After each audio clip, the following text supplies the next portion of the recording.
সাথে ঘটেছে বিগত বছরগুলিতে আমরা শুধু গাড়ি পার্কিং চার্জ বাবদ ৮০ টাকা দিতাম। গত ৫ তারিখে রাত্রে আমাদের কুলি বিট নামে কুলি মজুরি নামে প্রতি পিস মুরগিতে ১ টাকা করে চাঁদা দাবি করে।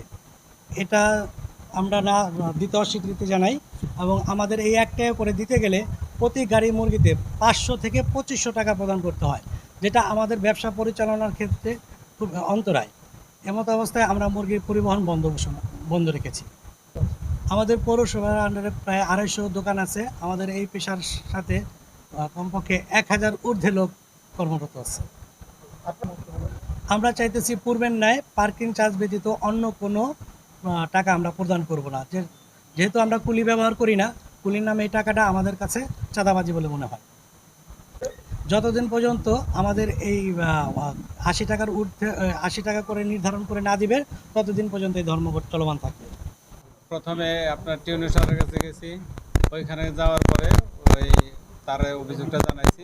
উনি আমাদেরকে বলছে যে ওই যে ইজারাদার ওনার সাথে বসে এটা করার জন্য, এই সমঝোতা করার জন্য ওই পৌরসভায় গেছি। তখন ওই কথাই বলছে যে সচিব আছে উনি ওই কথাই বলছে যে ওই সাথে সমঝোতা করার জন্য।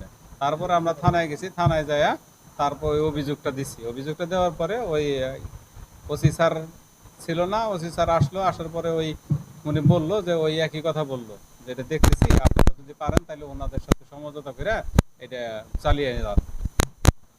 কারণটা হইলো আমাদের এই জায়গায় প্রতিদিন মাল আসে ২,০০০-৩,০০০ পিস এক এক গাড়িতে করে আসার পরে দিয়ে এক এক গাড়ি থেকে পার্কিং হিসাবে ১০০ টাকা করে নিত। এখন প্রতি মুরগি পিস ১ টাকা করে চাঁদা চাইতেছে। চাঁদা তার কারণে আমরা প্রত্যেক দিন মনে করেন ৫০,০০০ ৪০,০০০ মুরগি নামে ১ টাকা করে দিলে ৪০,০০০ ৫০,০০০ মুরগির টাকা দিতে হবে। টাকা দিলে আমাদের এটা পোষাইবো না। তাই জন্য আমরা ধর্মঘট ডাকছি, আমরা চাঁদা দিয়ে ব্যবসা করবো না।